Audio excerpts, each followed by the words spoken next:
Bonjour, vous êtes, sur le webinaire Enertime. Mon nom, c'est Gilles David, je suis le PDG.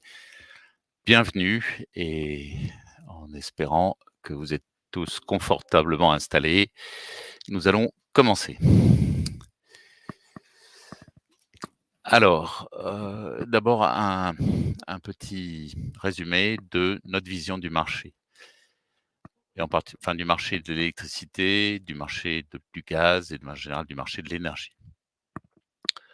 Alors d'abord, un premier phénomène, dont tout le monde, s'est maintenant aperçu, c'est que l'électricité bon marché du fait du nucléaire, c'est fini et ça reviendra pas, si facilement que ça parce que, les centrales nucléaires vont bien évidemment être, remises à niveau toutes et vont fonctionner, mais elles ne pourront pas, assurer, les prix qu'elles annonçaient auparavant, qui étaient des prix, probablement quand même un peu liés à, un défaut de maintenance et aussi au fait qu'elles fonctionnaient 100 en base, ce qui sera beaucoup plus difficile dans les prochaines années.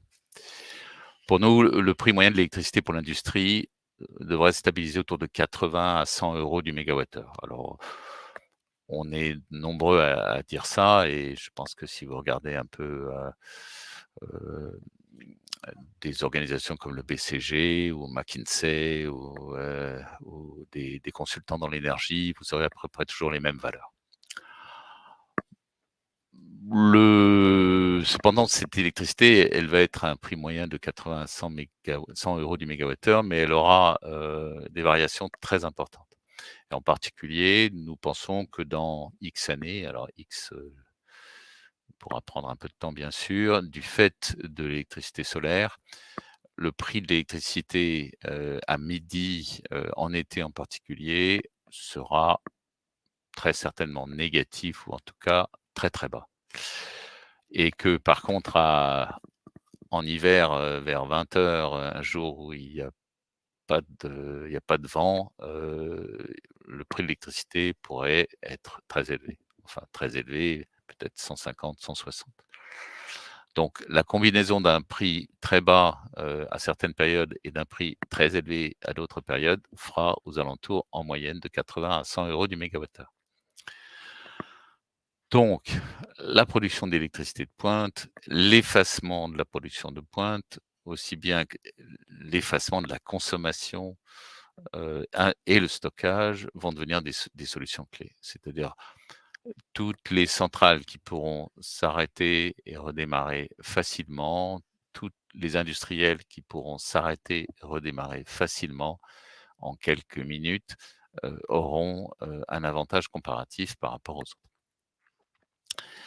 Et enfin, un dernier sujet qui me paraît extrêmement important, il y a actuellement des appels à projets de l'ADEME qui, annoncent qu'un effort très particulier sera fait pour subventionner les chaudières électriques.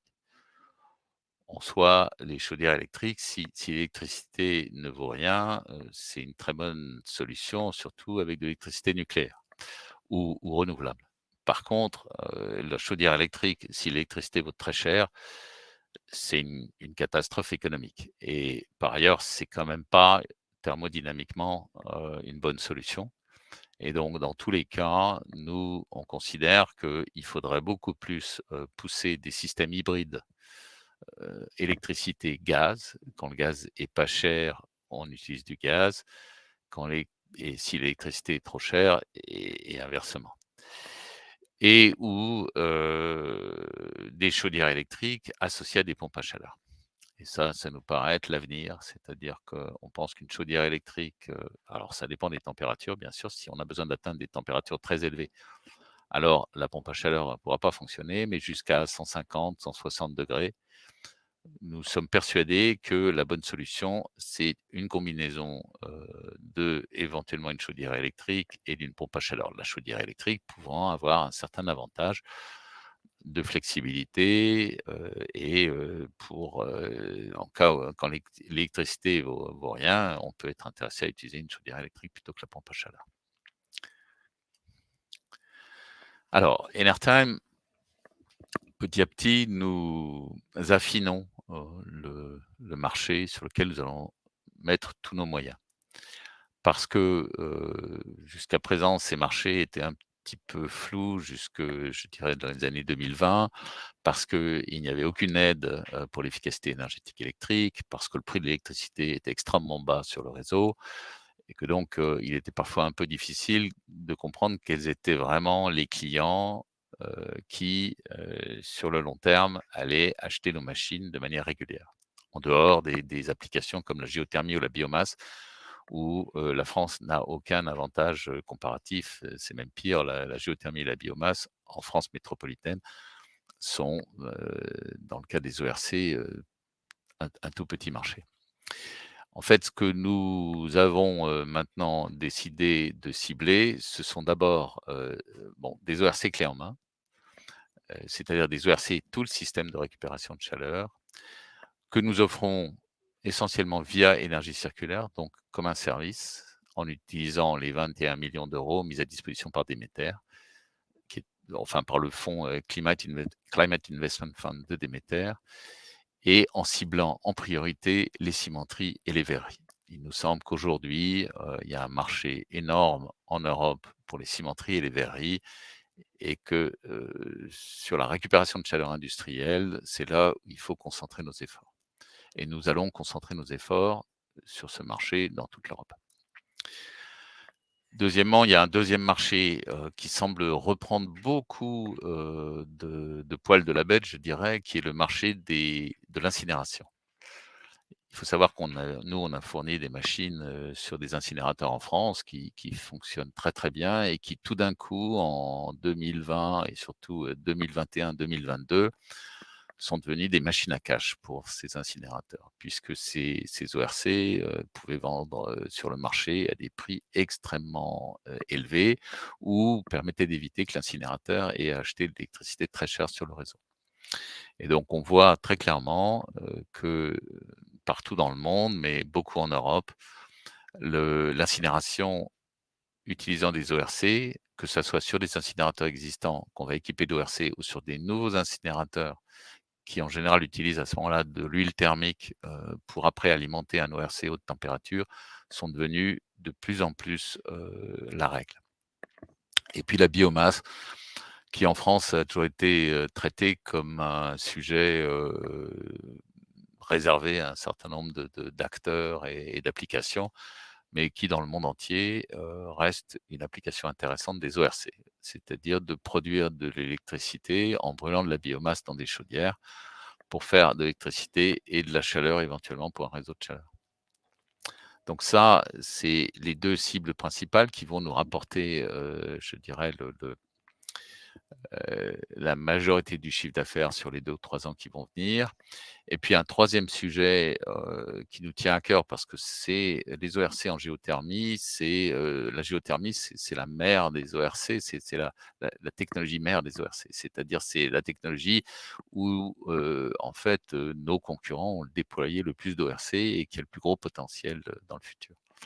Mais c'est un marché plus compliqué à atteindre pour nous et nous avons décidé de mettre nos moyens essentiellement au Mexique et en se faisant aider, par le gouvernement français pour financer l'opération au Mexique. Et nous pensons que cette stratégie va nous permettre de mettre un pied, sur le marché, des ORC pour la géothermie et à partir de là, de pouvoir, aller dans d'autres pays comme l'Indonésie, les Philippines, le Kenya, l'Éthiopie et cetera, la Turquie, où les ORC sont devenus, aujourd'hui, c'est à peu près 60 des nouvelles puissances installées en géothermie électrique sont des ORC.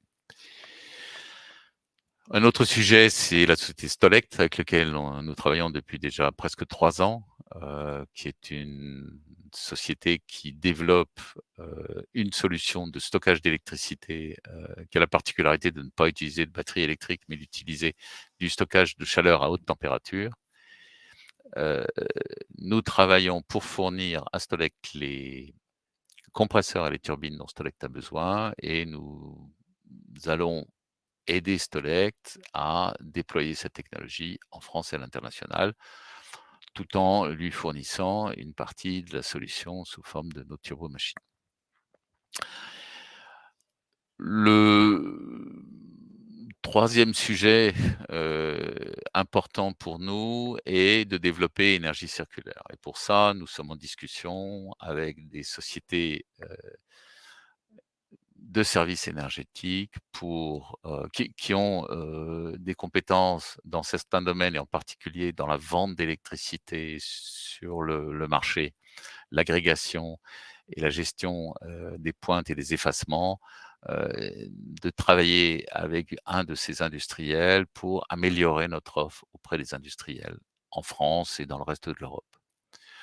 Juste pour expliquer, nos machines ORC ont la particularité de pouvoir s'arrêter très vite et si elles sont gardées, chaudes, elles peuvent redémarrer très vite et nous pensons qu'avec une électricité qui, à certaines périodes de la journée, aura, en tout cas en été, des prix très bas ou plutôt des prix négatifs, il deviendra intéressant d'arrêter nos machines pendant quelques heures pour bénéficier de prix de l'électricité à taux négatif.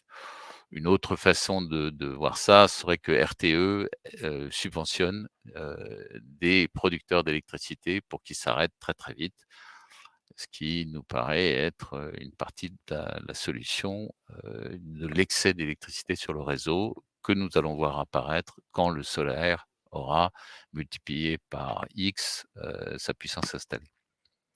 Déjà, je crois que cette année, nous avons vécu 54 heures de prix négatifs, en particulier liés à l'Espagne. Et enfin, le dernier sujet, c'est de donner à nos pompes à chaleur et à la compression d'hydrogène, heu, une ligne et un boost, plus important que ce que nous faisons aujourd'hui, éventuellement en allant chercher dans des structures ad hoc, des partenaires, des investisseurs, des fonds européens et cetera. Tout ça, c'est un peu en gestation, mais il nous semble qu'aujourd'hui, le potentiel est tellement important, qu'il est peut-être judicieux ou peut-être pas, il faut qu'on évalue, l'intérêt de, trouver des financements spécifiques pour ces activités.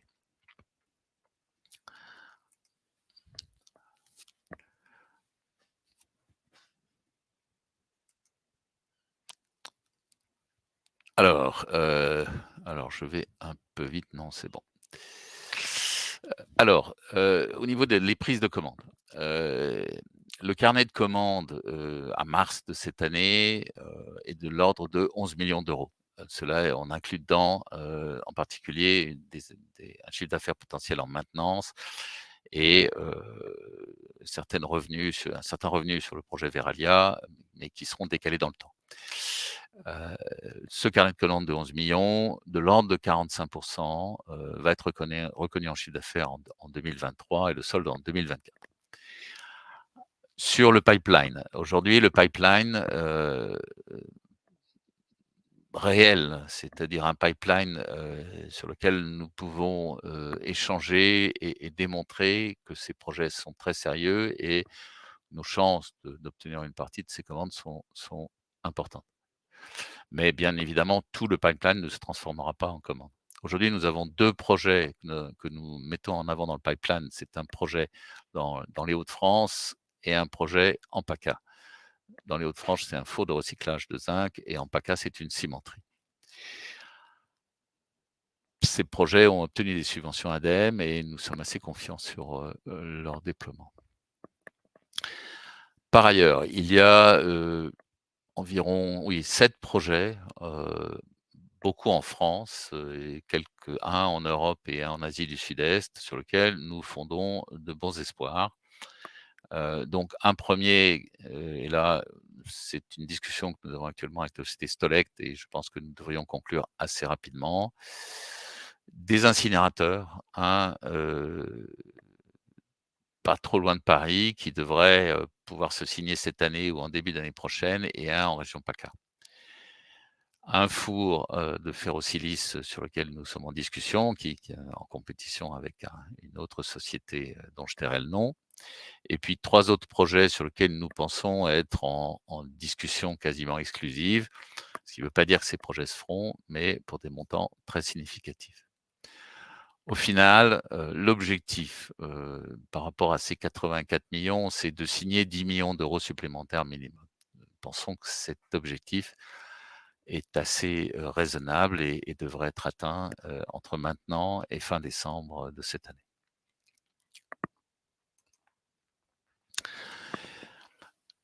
Vis-à-vis du chiffre d'affaires, le chiffre d'affaires, entre 2022 et 2023, selon toutes les prévisions et une partie de ce chiffre d'affaires est déjà, en garantie puisque nous avons, les commandes, et nous visons, à multiplier par 3,5 le chiffre d'affaires entre 2022 et 2023. C'est-à-dire de passer aux alentours de 7 millions d'euros de chiffre d'affaires en 2023 et avec, de bonnes chances de se réaliser, 15 millions d'euros en 2024.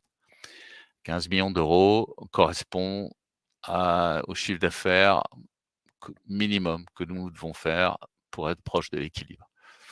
L Dans la mesure où nos affaires ont la rentabilité prévue, ce qui semble être le cas. Nos frais généraux, restent raisonnables, de l'ordre de 15 de nos, comment dire?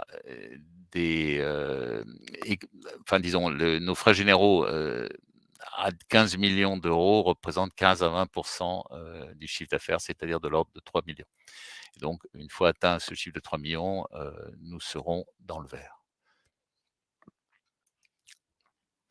Alors un petit mot sur le contrat Veralia, qui est le premier contrat de vente d'électricité Energy Efficiency as a Service, c'est-à-dire dans lequel nous vendons l'électricité à Veralia, mais nous ne vendons pas nos machines. Nous gardons la propriété des machines via une société de projet, dans laquelle, Énergie Circulaire, notre filiale, est majoritaire, en partenariat avec, le Climate Investment Fund de Demeter.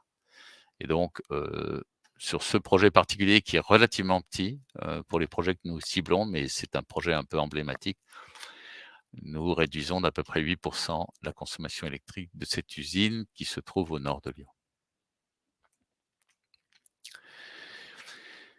Par ailleurs, si on regarde les projets ce que nous discutons actuellement et qui ont été sélectionnés par l'ADEME dans le cadre du plan relance, en 2020 et enfin les appels à projets de l'ADEME efficacité énergétique et décarbonation. En 2020 et 2021, nous avons 4 projets, Ferroglobe, Veralia, Recitec Befesa et Vicat. Bon, et si on regarde juste ces industriels, chacun de ces industriels possède entre, 15 et 30 sites similaires, essentiellement en Europe, qui, justifieraient notre intervention si nous réussissons à signer avec eux, sur ces projets en France. Et même si nous ne signons pas avec ces projets, nous serons, en mesure, peut-être de faire un projet en dehors de France, là où, l'économie du projet en France n'est pas garantie. Certaines usines en France ne fonctionnent pas à plus de 5 ou 6 000 heures par an ou même moins, ce qui parfois empêche, nos projets, d'avoir la rentabilité escomptée. Puisque si vous avez un ORC que vous devez amortir sur 5 000 heures, eh bien, c'est quand même beaucoup plus cher qu'un ERC que vous amortissez sur 8 000 heures. Donc Stolect, stockage d'électricité en partenariat avec Stolec, c'est une affaire, donc c'est un sujet que nous travaillons avec Stolec depuis longtemps. Nous croyons en la technologie de Stolect. C'est une start-up qui a développé cette technologie avec notre aide pour la partie turbo-machine et nous pensons, que la technologie Stolect est une réponse à la variabilité, de l'électricité, la variabilité journalière. Sachant que nous ne pensons pas que les batteries répondent vraiment au problème de la variabilité journalière du coût de l'électricité. puisque les batteries, en général, les installations de stockage d'électricité par batterie ont, des durées de fonctionnement, assez courtes, qui permettent pas de bénéficier de plusieurs heures, d'électricité en fin de journée, qui auraient été produites, au milieu de la journée. Stolec, par contre, peut faire ça et c'est un système très modulaire et à notre avis, très intéressant. En plus, il a la propriété de ne pas du tout être, il n'y a pas de risque d'incendie puisqu'en fait, l'air, qui est utilisé, comme fonction, enfin, fluide de transfert de la chaleur et bien évidemment, ne risque pas d'exploser ou de faire quoi que ce soit de dommageable pour l'environnement. Le marché des pompes à chaleur, c'est un marché qui alors nous nous intéressons qu'à un marché très particulier qui est celui de la production de vapeur, à plus de 100°, puisque nous pensons que c'est là que se trouve, le gisement le plus important dans l'industrie, entre 100 et 150°. Et nous croyons énormément à cette technologie qui est une technologie, qui en France, a quand même en quelques années, en 15 ans, est devenue la troisième source d'énergie renouvelable, après le solaire, après le bois et l'hydraulique et devant le solaire et l'éolien. C'est-à-dire qu'il y a plus d'énergie produite par les pompes à chaleur aujourd'hui que par les panneaux solaires ou les éoliennes en France. Et 85 des packs des pompes à chaleur qui ont été installés en 2021 n'ont reçu aucune subvention. Donc c'est une technologie qui en plus a le charme, de ne pas nécessiter de subvention pour se déployer. Notre objectif, nous, est de travailler sur des pompes de plus de 3 mégawatts et à plus de 100°. Ce marché est totalement vierge puisque jusqu'à il y a peu de temps, le ratio entre le prix de l'électricité et le prix du gaz était favorable au gaz et faisait que les industriels n'avaient aucun incentive à installer des pompes à chaleur, là où ils pouvaient juste brûler du gaz. Les choses ont effectivement bien changé. Alors, nous n'avons pas aujourd'hui une offre, 100 commerciale et ce qui fait que nous sommes obligés de dire, à tous les gens qui viennent nous voir que nous sommes intéressés à leur fournir des pompes à chaleur, mais qu'il va falloir, que nous développons avec eux des solutions, spécifiques sur des financements spécifiques, et en particulier des financements européens ou des financements ADEME et nous avons actuellement, un projet en réalisation en Italie et 3 ou 4 projets en cours de négociation et dont au moins un a déjà fait l'objet d'un dépôt avec un grand industriel, sur un projet européen. Et donc nous sommes assez confiants, sachant que sur cette technologie, il n'y a pas de fournisseur aujourd'hui capable de faire une offre commerciale, puisque même des gens comme Siemens ou MAN Energy en sont à construire des pilotes.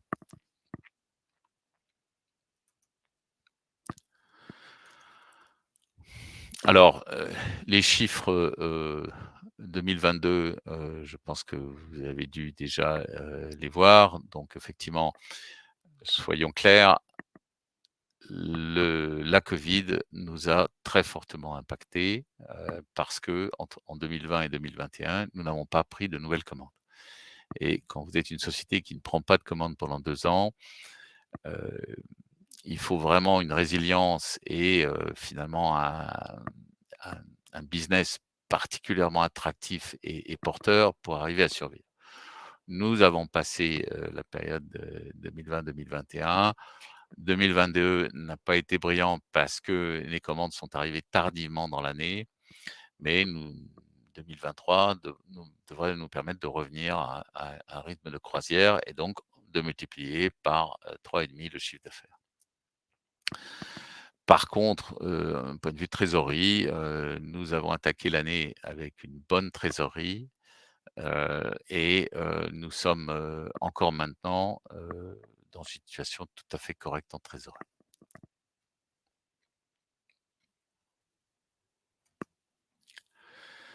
En financement, donc aujourd'hui, je crois qu'il faut noter qu'une partie de l'argent, qui nous finance aujourd'hui vient de l'Europe, puisqu'au total, nous allons recevoir en 4 ans, 10 millions d'euros de subventions de l'Europe qui va, payer l'ensemble de nos frais de recherche et développement, ce qui est quand même très significatif pour une société comme la nôtre qui dépensait beaucoup d'argent en recherche et développement. Donc, il nous reste à recevoir, sur les projets EFIRA, Décagone et Push-to-It, de l'ordre de 6 millions d'euros, qui sont des subventions d'investissement et donc qui, s'ajouteront, au capital d'Enertime et c'est du cash, qu'on va recevoir directement de l'Europe. Si on ajoute à cet argent le crédit d'impôt recherche, que nous avons le droit de faire sur les activités de R&D que nous faisons dans le cadre de ces 3 projets, ce sont des projets, tout à fait corrects financièrement. Bon, nous, souhaitons continuer à faire appel au marché. La période n'est pas super bonne, mais nous avons, des pistes et des solutions pour faire appel au marché.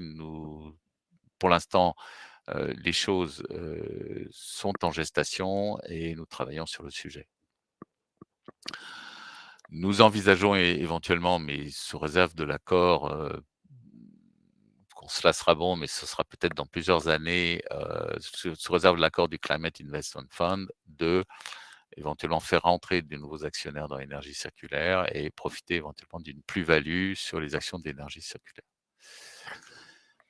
Bon, le financement de notre croissance, nous le voyons aujourd'hui, essentiellement sur 3 aspects.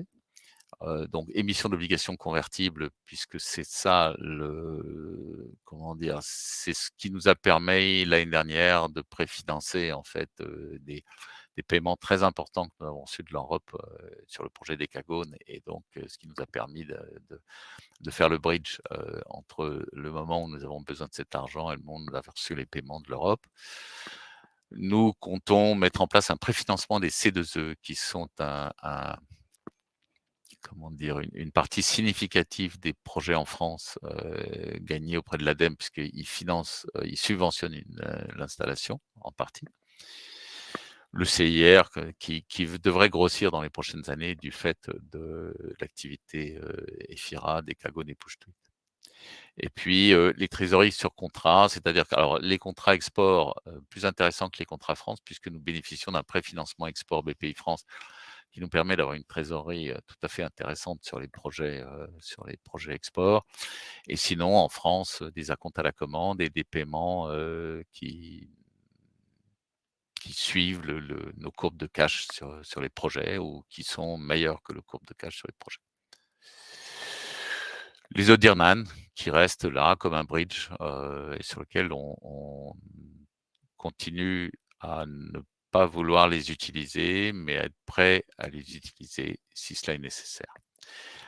Sachant que, une société comme Enertime aujourd'hui ne bénéficie d'aucun encours bancaire. Bon, c'est je le regrette fortement, mais je pense que c'est la loi du genre, et bon là, il y a encore des petits progrès à faire pour, relancer l'industrie en France. Mais, bon, nous avons, accepté ce fait et nous continuerons à travailler sur cette base-là. Et je l'espère bientôt, nous aurons droit à des financements bancaires. J'en suis même sûr d'ailleurs. Les engagements ESG, il nous paraît intéressant même au niveau d'Enertime qui en fait, a fait de son métier, une, lutte permanente contre le réchauffement climatique puisque toutes nos machines, sont là pour, économiser l'énergie et réduire les émissions de CO2.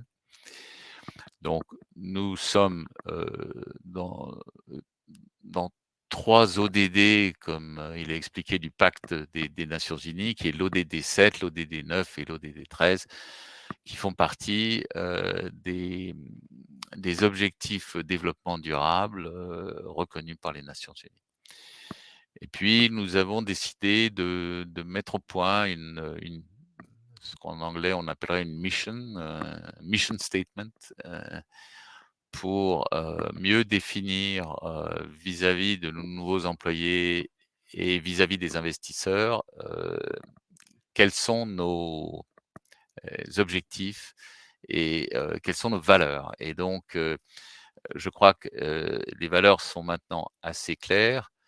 C'est une valeur d'innovation puisque nous, sommes en permanence en train d'innover et nous continuerons à innover. Nous n'avons pas pour objectif d'arrêter l'innovation et de stabiliser, des produits alors qu'il y a encore, des choses importantes à faire et que, heu, faire de l'innovation, c'est gagner en compétitivité.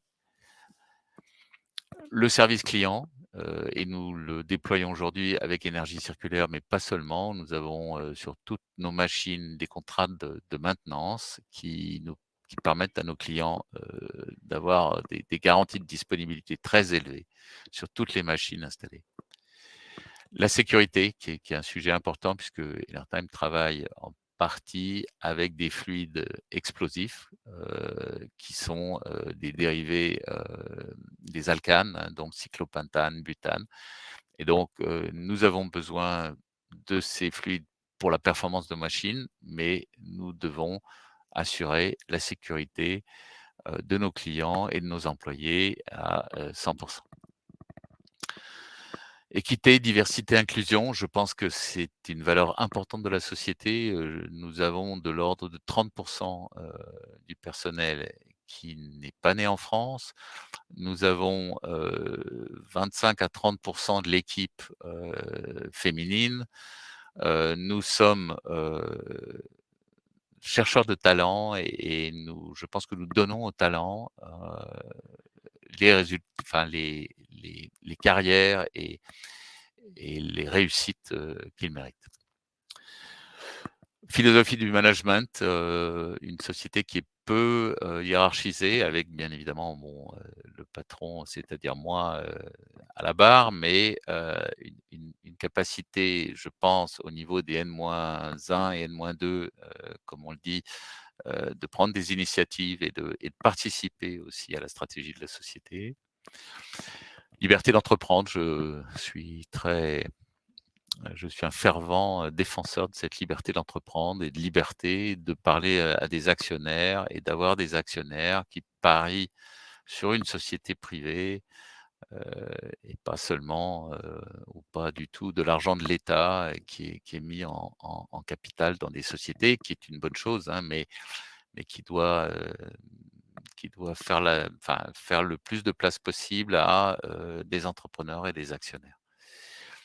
Et puis nous pensons, créer un modèle, de ce que pourrait être l'industrie française de demain et l'industrie européenne et là-dessus, sans vouloir dire que l'Europe nous reconnaît mieux que la France, je pense qu'il y a eu, en 2 ans un changement de paradigme très important vis-à-vis de l'Europe puisque nous avons gagné 3 appels d'offres européens, que nous avons été invités à Prague, l'année dernière à une réunion sur les technologies stratégiques de l'Europe auxquelles, l'Europe, croit et Enertime a été, sur le podium pour parler des ORC, des pompes à chaleur. Je regrette parfois qu'en France, quand on parle de deep tech, on ne parle pas, de machines thermodynamiques. Pourtant, les machines thermodynamiques, c'est 80 des avions, des bateaux, des voitures, qui volent, qui roulent, c'est 80 de notre de l'énergie ou du travail qu'on consomme. Donc je pense que ça mériterait, un peu plus de considération, mais bon, je suis sûr que ça viendra, même si parfois nul n'est prophète en son pays. Mais ça ne nous décourage pas du tout puisque, comme vous le voyez aussi, grâce à l'Europe, nous obtenons des subventions qu'il aurait été très difficile d'obtenir en France. Et donc je crois que là-dessus, il faut reconnaître aussi ce soutien, important et très favorable et je viens de lire que l'Europe remettait 10 milliards d'euros sur la table pour les clean tech et vous aurez noté que dans la liste des technologies, les pompes à chaleur figurent, en bon plan. Réorganisation, alors nous nous sommes organisés aujourd'hui un petit peu différemment. Alors bon, juste pour en quelques mots, hein, aujourd'hui nous avons 4 départements, dans la société. Je parle d'Enertime, hein, et pas d'énergie circulaire qui est une activité à part. Développement, c'est tout ce qui est le commercial plus, la R&D et les projets européens. Heu, les turbomachines, c'est le département qui conçoit et fait fabriquer, les turbomachines ou qui les fabrique ou qui les teste. Le département turnkey ou clé en main, c'est le département qui s'occupe de, tous les systèmes, que ce soit les systèmes complexes, y compris la récupération de chaleur ou juste les ORC, en intégrant les turbomachines du département turbomachines et demain les pompes à chaleur en intégrant les compresseurs du département turbomachines. Et puis un quatrième département qui est le département service après-vente, exploitation et maintenance, hein, puisque nous allons, avoir de plus en plus de marchés dans l'exploitation et la maintenance et la partie informatique puisque le numérique nous paraît assez lié, en fait, à la performance de nos machines et donc au service après-vente. Juste pour vous dire, nous pensons et après notre objectif, c'est que cette année, ce département service après-vente et exploitation et maintenance, soit, rentable. Ce qui veut dire que, nous avons maintenant atteint quasiment la taille critique, pour, servir nos machines. Quand vous avez, quelques machines seulement installées, il est difficile d'avoir un SAV, puissant, puisque un service après-vente puissant parce que, vous n'avez que quelques machines à traiter et donc vous ne gagnez pas assez d'argent avec votre SAV. Ce n'est plus le cas maintenant. Donc, quelques sujets, se mettre en ordre de bataille pour réaliser des projets clés en main, ça c'est le département turnkey. Internaliser le recrutement, on a eu des problèmes sérieux de recrutement, on a du mal à recruter, nous avons changé notre manière de recruter et maintenant, ça fonctionne très bien et ça fonctionne bien parce qu'en fait, nous avons intégré dans l'équipe un prestataire à temps partiel, dont le métier est de recruter, heu et qui est totalement intégré dans la structure. Et puis, nous avons été obligés d'utiliser beaucoup de prestataires, et ces prestataires coûtent cher par rapport à des employés normaux. C'est une des raisons aussi des surcoûts, que nous avons, expérimentés en 2022 et que nous continuerons un peu à expérimenter, enfin à avoir en 2023. L'objectif, c'est de réduire au minimum ces prestataires pour avoir essentiellement des employés en CDI. Alors un petit mot sur France Clean Tech Industrie, donc c'est une association que nous avons créée avec plusieurs acteurs, de l'énergie, des acteurs PME industriels dans l'énergie, la transition énergétique et donc je suis très, très satisfait de cette association. En quelques mois, nous avons déjà, 5 ou 6 membres qui vont venir se rattacher à nous et nous devrions être 20, en fin d'année et bien évidemment, on espère bien plus l'année prochaine. Nous, sommes aujourd'hui, administrateurs du PEX, alors ça ne dit pas grand-chose aux gens, mais c'est un symbole, hein. Le PEX, c'est une association d'associations, dans, tout ce qui est environnement et énergie et qui, organise chaque année, par exemple, un forum à Bercy, dans le ministère des Finances, pour, faire le lien entre les startups et les, fonds d'investissement et le PEX a d'autres activités essentiellement liées à dynamiser les écotechnologies en général, et donc le PEX nous a fait l'honneur, de nommer, France Clean Tech Industries, comme, au conseil d'administration du PEX. Et après, il y a un certain nombre de sujets qui nous intéressent comme, améliorer les mécanismes des C2E pour toutes les sociétés comme Enertime, qui font de l'efficacité énergétique électrique. Travailler dans les EDENI, aujourd'hui il y a un potentiel énorme dans les zones non interconnectées, c'est-à-dire l'outre-mer, il y a des besoins énormes en production d'énergie et en économie d'énergie qui aujourd'hui ne sont pas totalement remplis, malgré un coût de l'énergie très, très élevé qui est en fait payé par, tous les consommateurs, en particulier de l'électricité et donc nous pensons, qu'il y a beaucoup de choses à faire, que les EDENI, c'est le laboratoire des technologies de l'énergie en France. Nous allons essayer de pousser le sujet plus fortement au bénéfice des PME industrielles innovantes françaises.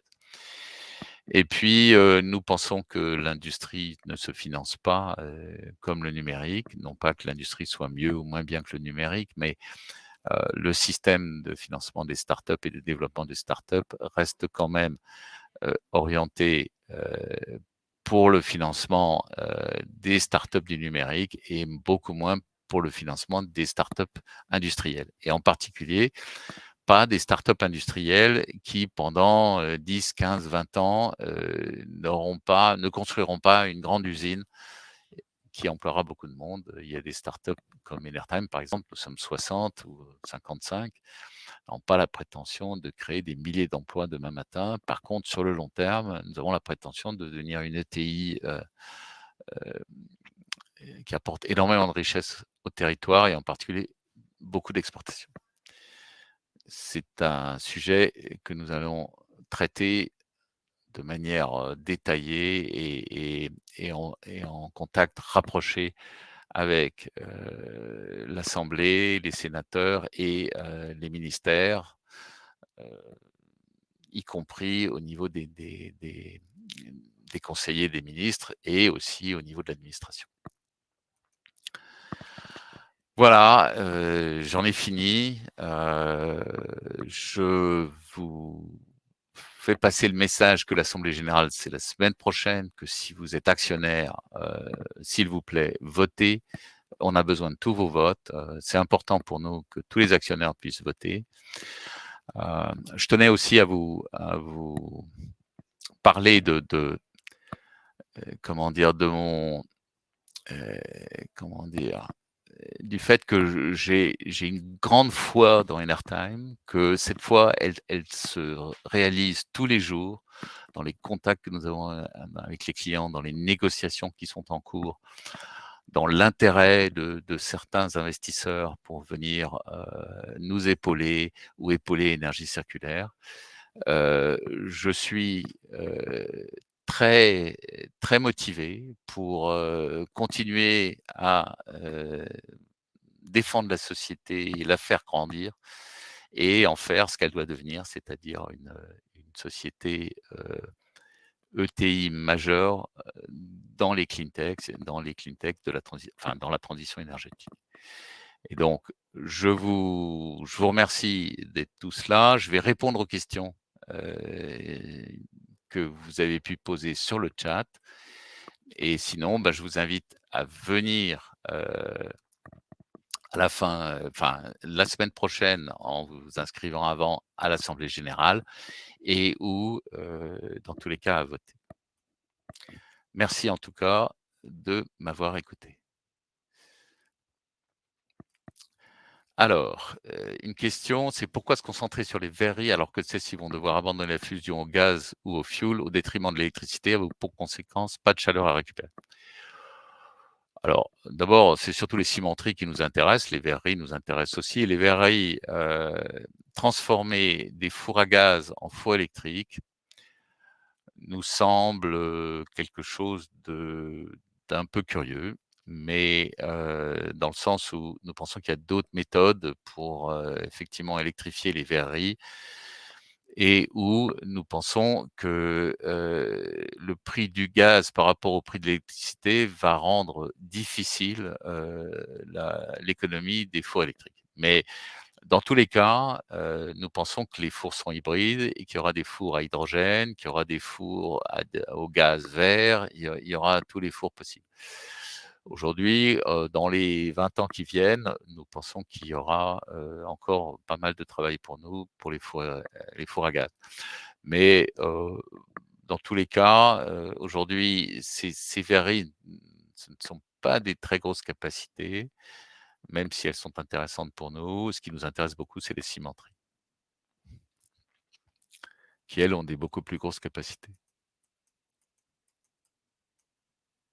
Alors, y a-t-il encore un fonds d'investissement présent au capital? Alors, Siparec reste un peu présent au capital, mais, a beaucoup vendu, parce que ces fonds arrivaient en fin de vie. Ce qui a, effectivement, je ne vous le cache pas, provoqué une baisse du cours, que tout le monde a pu remarquer, qui n'était pas lié à un manque de confiance de Syparex, mais à, une nécessité pour eux, de liquider leurs fonds.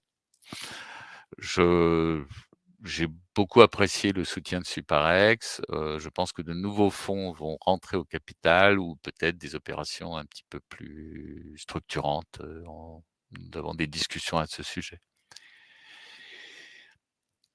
Alors pas un mot sur GRT Gaz. GRT Gaz est une société avec laquelle nous avons développé un concept particulièrement intéressant et je remercie GRT Gaz qui est un une rare corporate, si ce n'est le seul en France, un rare industriel ou rare société dans l'énergie qui nous a vraiment fait confiance. Donc GRT Gaz nous a permis de développer cette technologie de détente de gaz. Le problème de GRT Gaz, c'est que GRT Gaz est une société qui est régulée et qui, en fait, n'a pas mandat et n'a, semble-t-il, pas tellement le droit de produire de l'électricité ou en tout cas, a des difficultés à le faire. Or, la détente de gaz, c'est pour produire de l'électricité et cette électricité, c'est pour la vendre sur le réseau. La deuxième raison qui fait que pour l'instant, nous n'avons pas trop parlé de GRT Gaz, c'est que nous essayons de travailler avec des acteurs qui sont capables, de vendre l'électricité produite par ces détendeurs de gaz sur le marché, des agrégateurs et que quand nous aurons, avec nous ces agrégateurs, je pense que nous reviendrons, parler avec GRT Gaz pour leur proposer de fournir l'ensemble des services, nécessaires à, la valorisation de leur poste de détente. Le problème est que pour l'instant, ces postes cette détente de gaz est quelque chose qui est difficile à transférer. Enfin, c'est quelque chose qui est propriétaire de GRT Gaz et qu'ils ne peuvent pas sous-traiter à quelqu'un d'autre. Donc, il va falloir qu'on travaille un peu la réglementation, la réglementation française, sur la distribution du gaz, semble, gêner, GRT Gaz du transport du gaz semble gêner GRT Gaz pour devenir un acteur de, la valorisation de la détente de gaz. Ça semble pas être le cas en Italie, mais qu'il y a des acteurs plus petits puisque notre concurrent Turboden vient de signer avec je crois le distributeur de gaz de la région de Milan, un contrat pour vendre une turbine de détente de gaz. Et à ce propos d'ailleurs, nous apprécions que notre concurrent Turboden, Mitsubishi Heavy Industries, nous copie et développe maintenant des turbines de détente de gaz après nous avoir vu, nous lancer dans ce genre de développement. Alors, la détente de gaz et la production d'électricité est possible à l'étranger. Nous travaillons nous avons des demandes de Thaïlande en particulier et de d'autres pays. Mais, aujourd'hui, nous attendions en fait à ce que avant de pouvoir vendre un produit, il faut totalement vendre un système, il faut totalement le déverminer comme on dit ou le débugger si vous voulez. C'est-à-dire il y a quand même pas mal de travail que nous avons fait sur Villiers-le-Bel, sur le poste de Villiers-le-Bel et maintenant, nous sommes, dans, récep enfin, la machine a été totalement testée et fonctionne, conformément aux attentes. Donc nous allons commencer à proposer cette technologie, partout où elle sera intéressante, c'est-à-dire partout où il y a des réseaux de gaz. Alors, nous avons été lauréats d'un prix avec Total Energy. Nous n'avons pas communiqué parce que, nous ne savons pas, quelle sera la conclusion de cette sélection et nous ne souhaitons pas communiquer, sur des sujets où, nous sommes qui ne s il n'est pas clair que nous ferons des projets avec Total. C'est-à-dire que, nous avons été sélectionnés pour, être accompagnés dans des échanges avec les équipes techniques de Total, mais il n'y a pas c'est pas très clair de savoir s'ils sont vraiment intéressés par nos technologies et nous attendons. Bon et quand les choses seront un peu plus précises, nous communiquerons bien sûr, mais nous cherchons à être assez prudents, dans nos communications. Voilà. Alors je ne sais pas si, j'ai répondu à toutes vos questions, je pense, mais il y a peut-être encore une ou 2 questions. Alors, oui, le projet d'incubation de Total Energy, bah, bon, nous attendons de voir, hein. On a été sélectionnés quand nous allons travailler avec Total Energy et puis le jour où ça sera plus clair, on en parlera. Alors, nous avons demandé, enfin, nous avons envoyé à quand même à Total Energy un texte de ce que pourrait être un communiqué en reprenant juste, en fait, le contrat que nous avons signé avec eux, parce que nous avons signé un contrat avec la société qui travaille avec eux, qui s'appelle Impulse. Mais, pour l'instant, ils n'ont pas répondu sur ce communiqué, donc, tant qu'on voilà, tant qu'on n'est pas c'est pas un peu plus clair, vaut mieux ne pas communiquer, quoi. Nous sommes très intéressés, bien évidemment, pour travailler avec Total. Nous pensons qu'il y a un potentiel, important et maintenant il faut essayer de comprendre, qu'est-ce que Total veut faire, c'est pas très clair. Nous travaillons avec, le pétrolier grec qui s'appelle Motor Oil Hellas et qui lui est motivé pour mettre des ORC dans sa raffinerie de Corinthe et donc nous allons installer une machine dans la raffinerie de Corinthe et cette machine sera en grande partie financée par, l'Europe et le solde par, Motor Oil Hellas. Alors effectivement, nous serions très intéressés à mettre, des ORC sur les raffineries de Total, mais nous n'avons jamais pu vraiment discuter, un des problèmes, hein, que nous rencontrons avec, ce type enfin des acteurs, dans l'oil and gas, c'est qu'il y a énormément d'énergie à récupérer partout, hein, en particulier dans la production aussi, mais aussi bien sûr dans la distribution et dans tout ce qui est raffinage. Il y a beaucoup d'énergie perdue à récupérer et à réutiliser et qui ferait des capacités énormes de production d'énergie sans CO2. Le problème, c'est qu'une partie des sites, est loin de zones où cette énergie pourrait être consommée, donc il faudrait en faire autre chose, comme de l'hydrogène ou quelque chose comme ça et l'autre problème, c'est que même sur les raffineries en France comme ailleurs en Europe, la valeur, de l'électricité produite, sur le site, est faible aujourd'hui puisqu'en fait, dans les raffineries, il y a beaucoup d'énergie perdue partout et donc les raffineries n'ont pas envie spécialement d'exporter de l'énergie et s'ils n'exportent pas d'énergie, ils ont trop d'énergie, en fait. Donc cette énergie, finalement, ils veulent pas mettre des ORC parce que les rentabilités sont pas suffisantes. En fait, il suffirait d'exporter cette électricité sur le réseau pour que la rentabilité soit immédiate. Mais bon, après aussi, il faut comprendre qu'une raffinerie qui s'arrête, c'est des centaines de millions d'euros de perdus, chaque jour et donc les pétroliers sont très méfiants sur l'installation de machines sur leurs procédés. Bon, après, Motorola il est là, ça a les mêmes problèmes que Total, donc je pense qu'il y a moyen d'aller au-delà de ça, mais pour l'instant, on n'est pas on n'a pas encore réussi, mais on désespère pas du tout et je pense que Total est une grande et belle société avec, des compétences et des ingénieurs qui sont tout à fait, à la hauteur, pour, un jour ou l'autre, travailler avec nous sur ces sujets-là, quoi. Voilà, je ne sais pas si j'ai, tout dit. Je vous cache pas, hein, que le covid a été une période un peu difficile pour une entreprise comme Enertime. Je pense que nous sortons du virage, comme on dirait quand on fait de la course à pied,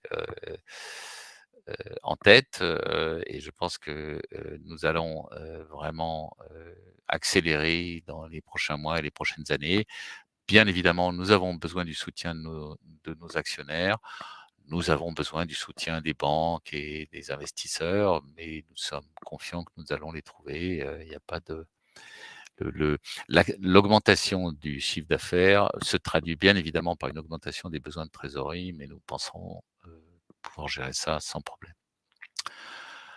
Voilà, sur ce, bah, je vous remercie beaucoup d'avoir assisté à cette présentation. Je vous invite à voter si vous êtes actionnaire et je vous invite à venir à l'assemblée générale s'il est encore temps, de venir. Je vois qu'il y a encore une question qui va être posée, donc je vais essayer d'y répondre et sinon, bah, il faut, je pense qu'il faut, comprendre que dans un pays comme la France, heu, qui a toutes les compétences requises pour faire de l'industrie et de l'industrie de pointe, à fournir au monde entier, une société comme Enertime, a toute sa place et mon objectif a toujours été, de créer, un industriel, français performant et innovant et je pense qu'on y arrive, petit à petit et que